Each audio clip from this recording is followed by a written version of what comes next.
Hey there, I'm Chris Willa Williams with the Go Getter team, and today's question is, if I don't have a lot of time, how can I get invested in real estate?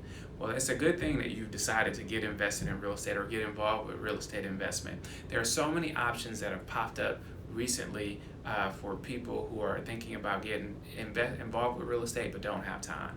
The number one is probably getting involved with a real estate trust. It's like getting involved with the stock market essentially. You pool your money with other real estate investors and they're going to buy probably larger properties than you would be able to buy yourself, and they're going to go out and purchase those properties and you'll get a dividend check whenever they collect profit. And now, here's the things you want to pay attention to.